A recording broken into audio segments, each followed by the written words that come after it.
Hello সবাইকে, good morning. নতুন একটা ব্লগে তোমাদের সবাইকে ওয়েলকাম। গুনু মা বাড়িতে সকাল সকাল ঘুম থেকে উঠে গেছে, উঠেই বাইরে বেরিয়ে পড়ার জন্য বায়না করে।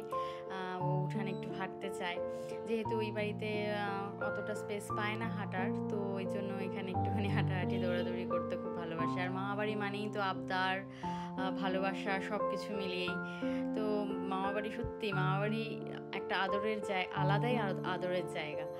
আর সত্যি কথা বলতে আমিও অনেক বছর হয়ে গেল মামা বাড়ি যেতে পারি না। ছোটোবেলায় যখন বিয়ে হয়নি বা ছোটোবেলায়, তখন জামাই ষষ্ঠী মানেই মামা বাড়িতে কাটতো আর কি। সবাই মিলে, মাসি মারা সবাই মিলে আমরা মামা বাড়িতে চলে যেতাম। তো সেখানেই ষষ্ঠী সেলিব্রেট করা হতো। তো এখন আর সেটা হয়ে ওঠে না, সময়ের সাথে সাথে সবই চেঞ্জ হয়েছে, এখন মাও যেতে পারে না। তো যাই হোক, আমিও অনেক বছর হলো মামা বাড়ি যাচ্ছি না। যাবার তো ইচ্ছে করেই। মামা বাড়ির আদর সেটা একটা আলাদাই ভালোবাসা।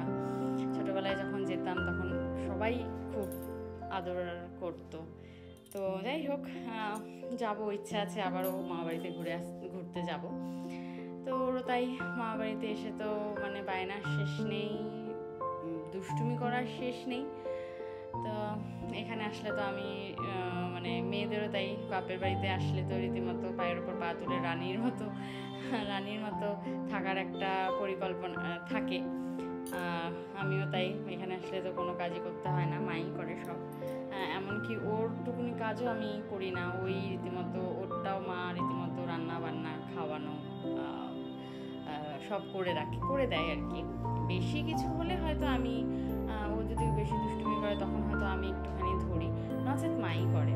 আর যখন ও হয়নি তখন তো আমি একেবারে হাত পা ছাড়া। তো যাই হোক, এখানে তো বড় দাদু, ছোটো দাদু, মেজো দাদু সবার সাথেই খেলাধুলা চলছে। এটা বড় দাদুর সাথে খেলছিল। হ্যাঁ, তো যাই হোক, আজকে এই অবধি